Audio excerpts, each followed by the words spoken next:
Добрый вечер. Вы смотрите программу «Якутия Лайв». С вами Ирина Ефимова. Новогодние праздники подошли к концу. Все уже успели войти в привычный ритм жизни, вернуться на рабочие места. Но при этом, как гром среди более-менее ясного неба и нашей коронавирусной реальности, появилось сообщение о новом штамме коронавируса под названием «Омикрон». Как утверждают специалисты, он более опасный и непредсказуемый, чем все предыдущие штаммы.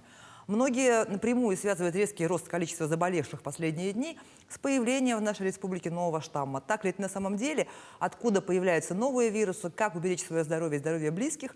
Мы поговорим с моей сегодняшней гостьей, врачом-инфекционистом Якутской городской больницы номер 2 Александрой Суворовой. Добрый вечер, Александра Владимировна. Добрый вечер, Ирина. Ну что ж, вот после новогодних праздников количество заболевших резко выросло, да? Вот как вы считаете, что это спровоцировало? Ну, то есть люди отдыхали, ездили, перемещались, тусовались, или все-таки это вот, ну, связано с новым вирусом? Ну, я считаю то, что люди, да, действительно стали ездить на новогодние каникулы куда-то, кто в Москву, да, ну, то есть... Кто за рубеж? Кто за рубеж, и стали оттуда привозить. Действительно, новый штамм омикрон, он уже в Якутии зарегистрирован официально, и вот распространение очень большое идет. А вот откуда вообще берутся вирусы? Вот, ну, вот так вот, просто по-простому можно ли объяснить? Я понимаю, что мы сейчас все вирусологи, да, как бы. Вот, Нет, но на самом деле вирусы были открыты еще в 1898 году Дмитрием Ивановским, да, и он с латинского обозначает яд. И вирусы живут внутри клеток хозяина, это растений, животных, грибов, да, бактерий, в тех же бактериях живут вирусы, и также в организме человека. Но вот если бактерии как бы есть полезные и там вредоносные, то вирус это однозначно нет полезных вирусов, да? Да. То есть это все яд. Все яд. Ну что ж, я хочу напомнить, что мы работаем в прямом эфире, и задать вопрос гостю программы можно, позвонив в студию по номеру 8 41 12 42 14 39, или отправить нам текстовое сообщение в мессенджере WhatsApp на номер +7 914 235 0502. Ну вот буквально несколько лет назад, когда только коронавирус появился, да, была теория о том, что кто-то в Китае приготовил суп из летучей мыши. Некоторые ученые опровергали эту теорию, говорили, что вирус выведен искусственно. Вот ваше мнение хотелось бы узнать. Ну, вообще, конечно, существует действительно две теории. Да, это теория искусственного выведенного вируса и о том, что оно было заражено, да, от летучих мышей. Но я все-таки больше склоняюсь, что вирус был искусственно созданный. А давайте вот немножко поговорим про этот именно омикрон, да, чем он отличается от предыдущих штаммов, вот почему он такой заразный? Ну, да, действительно, омикрон, он более контагиозный, то есть один человек может заразить от 70 до 100 окружающих по сравнению, ну, с вирусом тем же дельта. А дельта сколько заражал человек один?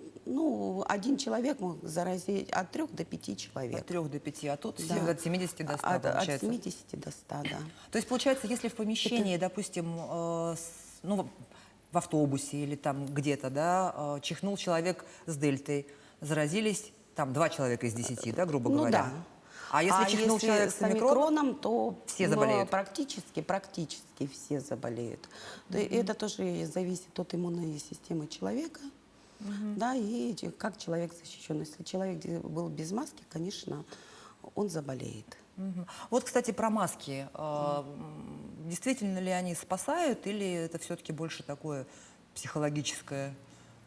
Нет, маски, если правильно носить маски, менять их через каждые 2 часа, то они защищают от проникновения вируса.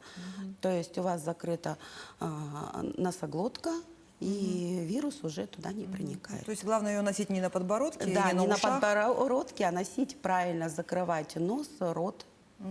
А вот сами маски, они Ну, то есть все равно, какая маска или нет? То есть лучше обычная медицинская одноразовая, чтобы ее каждые 2 часа менять? Или там тканевая многоразовая лучше? Ну, вообще медицинская, конечно, маска, она специально предназначена для того, чтобы защищать человека от вирусов. Потому что, а вот эти вот гламурные маски, которые там с блестками, это Ну, это просто скорее, тканевые, да, украшение, да, да. чем защита? Медицинские маски, они используется материал, который не пропускает частицы вируса, да, а это просто тканевая маска. Мгм. Ну вот сейчас медики работают на износ, огромная нагрузка, поликлиники перешли на круглосуточное дежурство. Вот как вы считаете, принесет пользу такое решение? Ну, вы знаете, с одной стороны, конечно, для пациента это хорошо. К нему приедет медик, его осмотрит, да, даст какие-то рекомендации. Но с другой стороны, мы не сможем ночью ни анализы взять, да, как-то вот помочь человеку. Все равно ему придется ждать до утра, чтобы ему лаборатория там провела какие-то исследования. Мгм. Давайте вернемся к омикрону. Вот помимо того, что он более заразный, да, какие-то еще у него особенности есть, потому что, ну, вот есть версия о том, что при нем болезнь легче протекает, например. Ну, вообще вирус новый, да, он только в конце ноября 2021 года был выявлен, поэтому до конца он еще не изучен. Мы не можем говорить о том, что он поражает также ну, нижние дыхательные пути, то есть легкие, да, как дельта, вот, допустим, штамп. Об этом нам еще рано судить. То есть это мы еще узнаем попозже, да? Да, это мы в ходе практики уже А сейчас симптомы омикрона, они отличаются как-то? То есть, ну, вот человек заболел, там у него ПЦР, допустим, положительный, да, вот как он определит, омикрон у него или нет? Ну, По симптомам можно определить как-то? по симптомам нет, конечно. Они, в принципе, все симптомы при коронавирусной инфекции схожи. Это головные боли, да, это температура, это насморк, это редкий кашель, да, слабость, ломота. Все симптомы одинаковые. Конечно, какой вид штампа это может определить только лаборатория. То есть лабораторный Но, знаете, путем. только вот в последнее время стало больше сообщений о том, что ну, люди действительно очень много болеют, да, и болеют также и привитые, и переболевшие, ну, чаще, чем раньше. Нет, я бы не Нет? сказала, что чаще болеют, да, привитые люди. Нет, привитые, они болеют меньше, чем непривитые. Нет, не по сравнению с непривитыми, но то есть если раньше вот, ну, как бы я с прививкой ходила спокойно и думала, что вот я уже защищена там на 100%, вот, то сейчас вот слышу уже, что то там привитый заболел. Нет, ни одна прививка, да, 100% ни от какого заболевания вас все равно не защитит. Все равно есть риск того, что вы заболеете. Но как будет протекать это заболевание?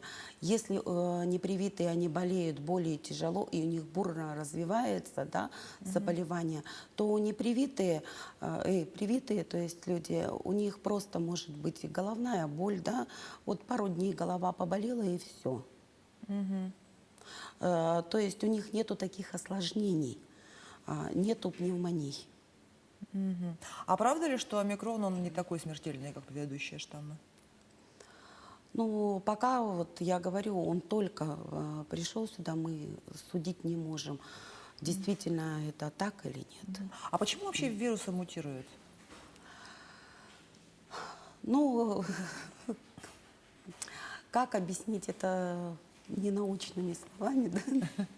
Нет, вот этот коронавирус, да, мы уже там, многие его привыкли его рисовать, от чего он получил название коронавирус, да, что у него Да, такие у него шипы такие, как корона. Да, ну как бы состоит шипы, да, вот он через эти шипы проникает в организм человека.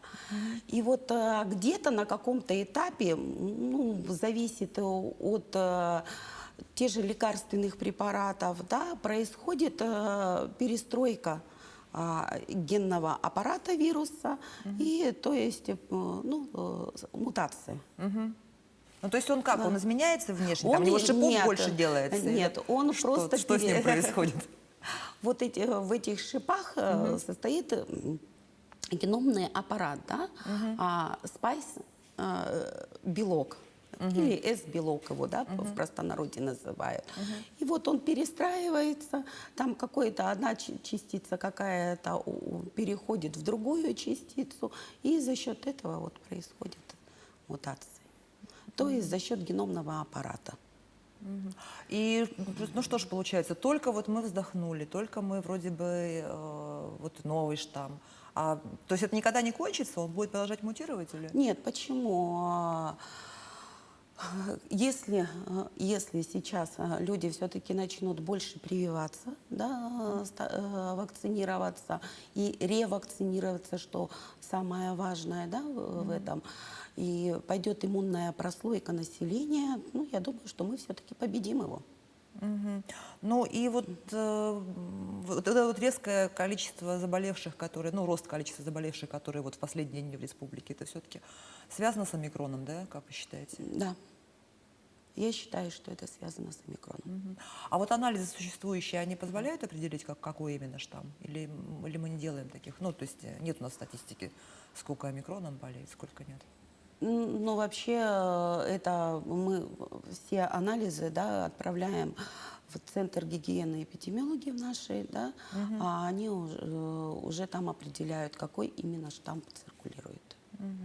Ну вот меры предосторожности от микрона, они вот, как бы те же самые, да? Те же самые, да. Давайте напомним, это маски. Ношение масок, мытье рук, то есть пейте витамины, чаще проветривайте помещение, влажная уборка должна быть, руки обработка антисептиком, Перчатки. перчатки обязательно, ношение перчаток. А И- сколько он живет вот допустим, я взяла стакан, который кто-то до этого брал, сколько живет вирус на этой поверхности? На поверхности вирус живет от 2 до 3 суток. До 3 дней, да? До 3 дней, да. От 2 до 3 дней. То есть все вот эти вот ручки дверные, кнопки Да, лифта. да. Ну вот все-таки некоторые прививку мы ставим уже больше года, да? Вот как вы, как специалист, можете оценить эффективность? Ну, я считаю, что у нас еще недостаточно народу, да, привитого. У нас очень много в Якутии на самом деле антипрививочников, которые считают, что их чипируют, хотя на самом деле это... Что им обрывают связь с космосом при помощи прививки?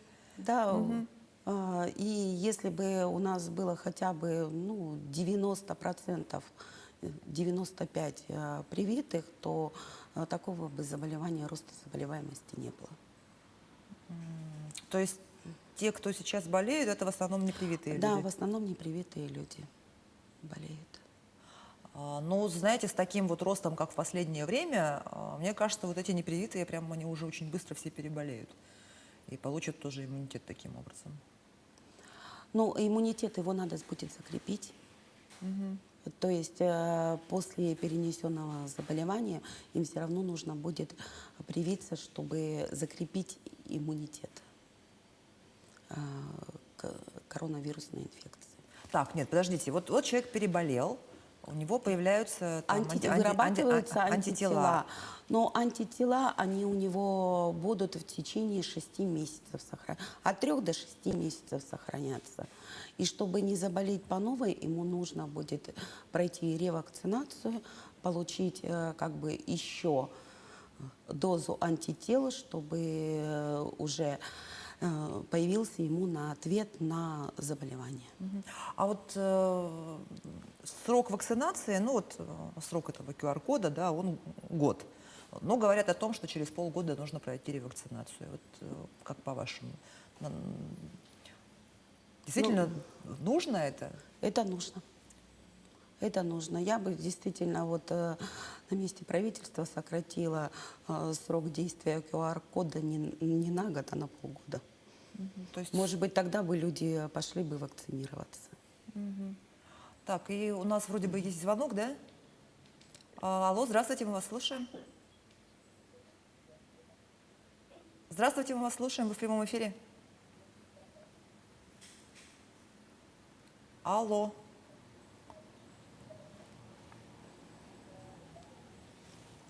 Здравствуйте. Да, здравствуйте, задавайте свой вопрос, пожалуйста. Здравствуйте.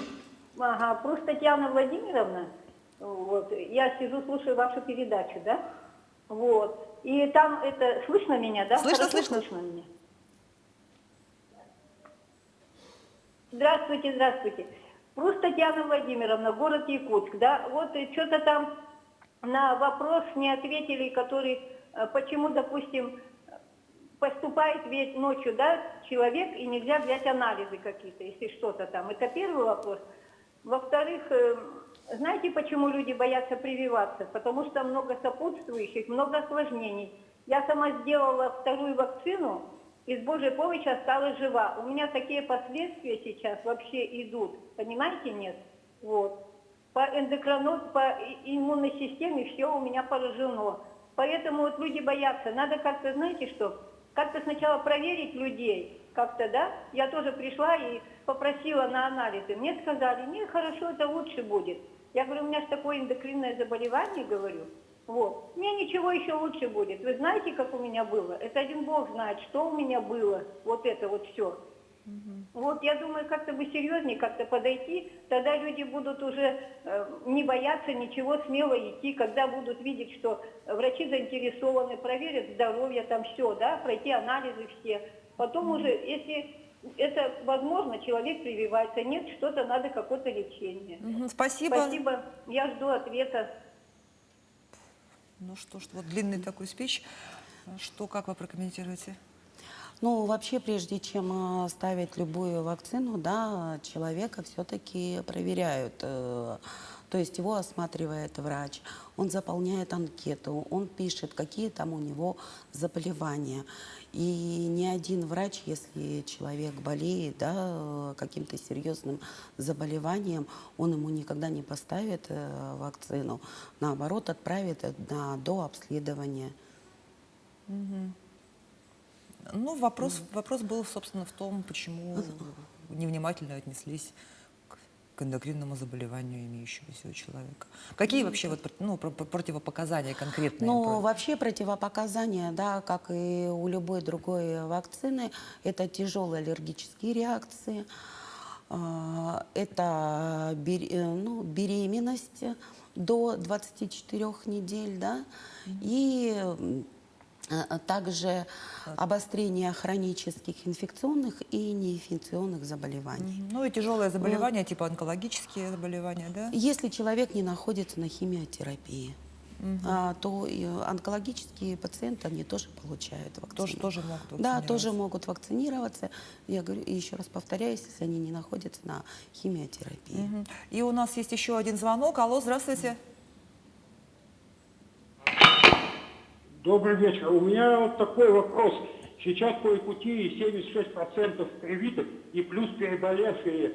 И такое получается, что процентов 90 уже наверняка и есть. А где же коллективный иммунитет, который, так сказать, обещали? И в чем смысл вакцинации, если он также распространяет заразу? Спасибо, вопрос понятен. Ну, коллективный иммунитет – это иммунитет, когда будут вакцинироваться еще и дети.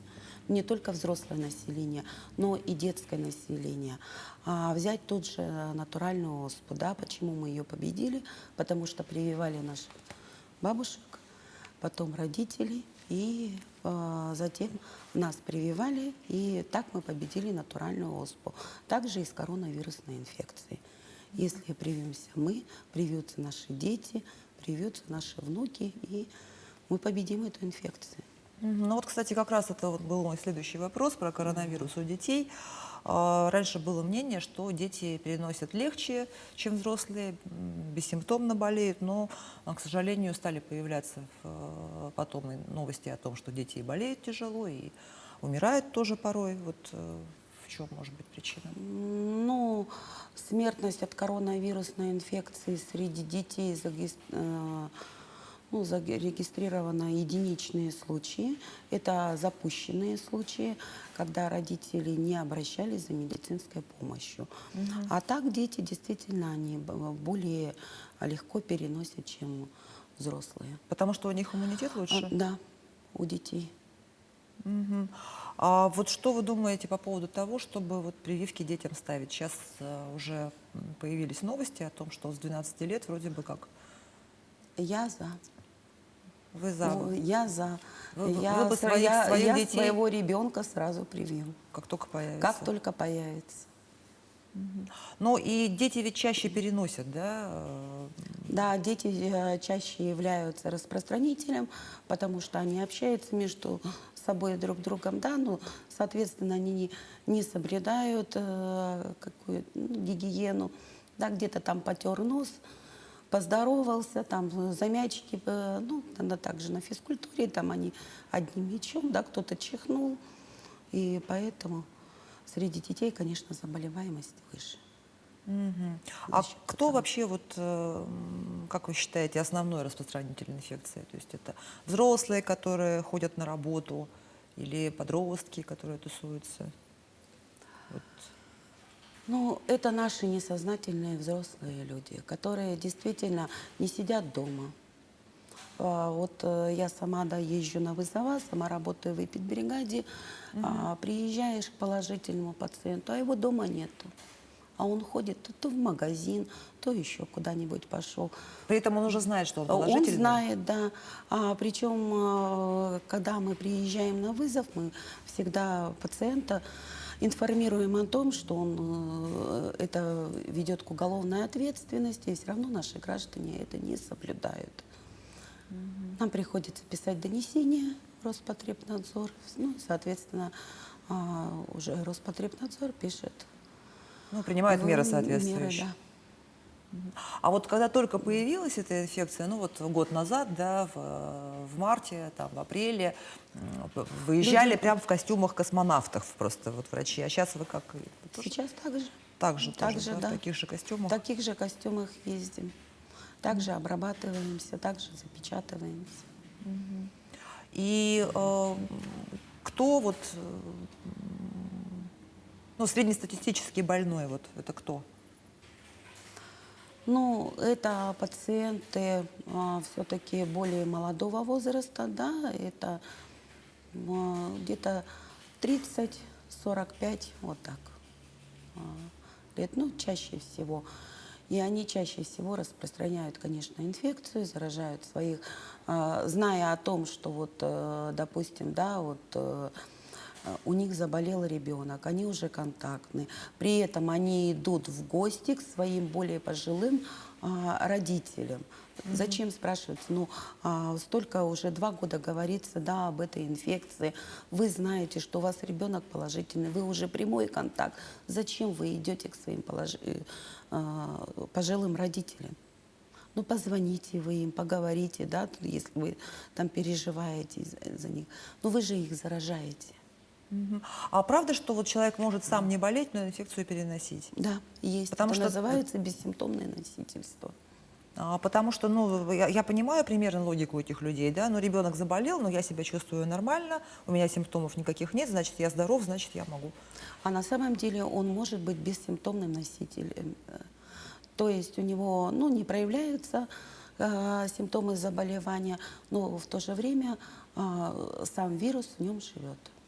То есть человек заразен не только тогда, когда он там себя плохо чувствует, Да. когда он заболел. А человек, ну, да, заразен и в бессимптомном как бы проявлении. Вот про вакцину давайте еще поговорим. Про Эпивак Корона вот были, ну, говорилось, что она не так эффективна, как спутник. Вот вы, наверное, Почему? разбираетесь? Нет, почему? Она также эффективна, как и Ковивак, как и Гамковид.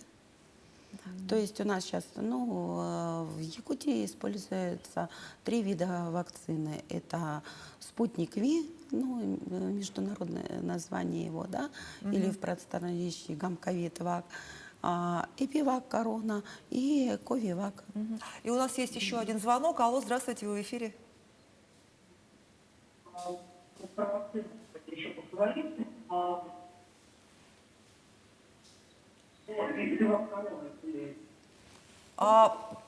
Вас очень плохо слышно. Можете вот еще раз вопрос свой погромче задать?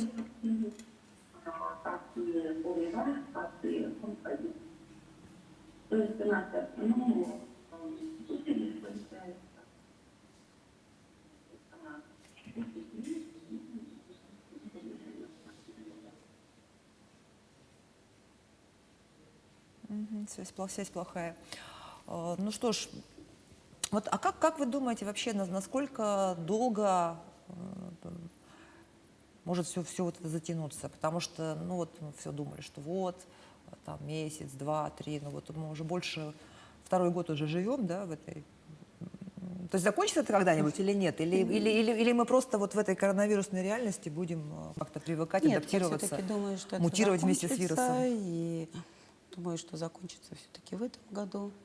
Как бы мы начнем прививать и детей уже, и все-таки закончится. А как вы считаете, может быть, нужны какие-то более жесткие меры? Вот в Китае, например, да, ну, вот у меня подруга живет в Китае, у них, когда появился вот этот омикрон, вот, они прям вообще все закрыли. И их там чуть ли не с полицией запрещают из дома выходить. Ну, если быть более откровенной, я бы такие же меры приняла и здесь, в Якутске. Чтобы победить инфекцию, нам все-таки надо принимать крайне жесткие меры. И у нас звонок. Алло, здравствуйте. Задавайте ваш вопрос. Здравствуйте, вы в эфире.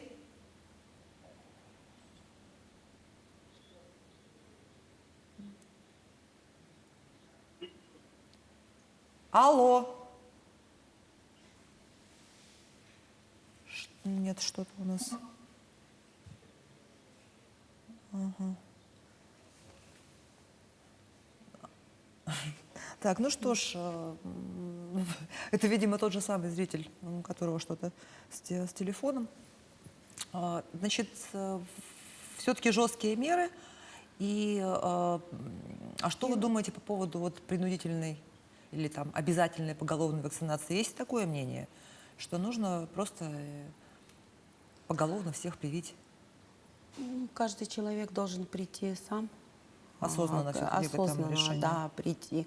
Я говорю, почему ранее мы же вакцинировались тем же полиомиелитом, да, корью, краснухой, и мы не говорили о том, что это, ой, что это за вакцина, нас чипируют или еще что-то. И мы победили такие инфекции. Почему, вот я не знаю, почему люди так опасаются новой вакцины, вот этой коронавирусной инфекции. Кстати, чем же она отличается? Вот чем-то она там принципиально отличается от вакцины против гриппа? Нет, нет, она ничем не отличается. Просто новая инфекция, да, и новая вакцина пришла. Я не знаю, почему люди, говорю, вот у них такое мнение именно к этой вакцине. Хотя от гриппа прививаются очень хорошо. Мне говорят, что дозвонился еще один зритель. Алло, здравствуйте. Здравствуйте, мы вас слушаем. Алло, Да, здрасте. А вот я хотел спросить, вакцину получил, отказ, да, и последствия какие могут быть? Ага, человек получил вакцину и спрашивает, какие могут быть последствия от прививки. Он двукратно привился или однократно привился. Вот это надо еще учитывать. Какие последствия? Ну, он себя берег, то есть от каких-то осложнений, если он даже заболеет, то осложнений в виде пневмонии навряд ли у него будет. Так, дорогие зрители, что-то звонят нам в WhatsApp. WhatsApp у нас только для сообщений. И вот сообщение, значит, я зачитываю. Анализы аллергены в 10 и в 9 степени. Можно ли мне ставить прививку и какой вакцине отдать предпочтение? Ковиваку? Ну, это будет решать врач-аллерголог. Да, можно будет или нет этому пациенту привиться. А выбор вакцины, я говорю, это уже на усмотрение самого человека. Или он может привиться спутником, или пиваком, или ковиваком. Но здесь еще хочу сказать, есть один нюанс. Эпивак, корона и ковивак, но лиц старше 65 лет мы, конечно, им не прививаем. Только спутником ВИ. А почему? А почему? Ну, это уже к производителям, да, это уже испытание, как бы вакцина прошла. Почему? Я, конечно, на этот вопрос вам ответить не могу. Почему именно? Вот эпивак и ковивак лиц старше 65 лет не прививают. Не прививают только спутником? Да, спутниками. То есть вопрос в выборе вакцины? Это зависит от самого человека, какой он хочет. Нет, ну а как? Они чем-то отличаются? То есть вот если... Или это нужно читать, там, изучать вопрос? Ну, вообще, это, да, о вакцине, это можно говорить, это отдельное время надо, да, отдельное, чем отличие какое, это очень большой вопрос, поэтому у нас сейчас с вами время немножко ограничено, поэтому... Вот последний вопрос еще про вакцину, да, насколько безопасно вторую вакцину тут же ставить? То есть у меня просто есть знакомые, которые едут за границу и ставят себе там Pfizer,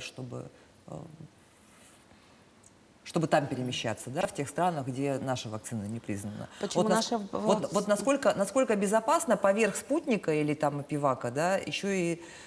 Ну, в зависимости от того, какое время прошло. Вообще, ну, я говорю, ревакцинация только через 6 месяцев проходит. Вот. Ну, то есть, если сразу же ставить другую вакцину, это не есть хорошо.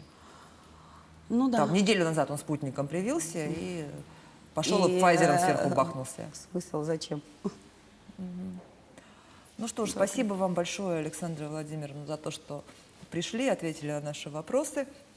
Мне кажется, было интересно и познавательно. Желаю вам успехов в вашей работе, благодарных пациентов. Спасибо большое. Ну и напомню, что выпуск нашей программы нам помогли составить коллеги из Центра управления регионами Якутии. Они помогли задать вопросы из социальных сетей, которые больше всего волнуют якутян. Ну а я с вами прощаюсь. На этом выпуск программы «Якутия Лайв» подошел к концу. Меня зовут Ирина Ефимова. Смотрите нас по будням в 19:15. Расскажем, чем живет Якутия.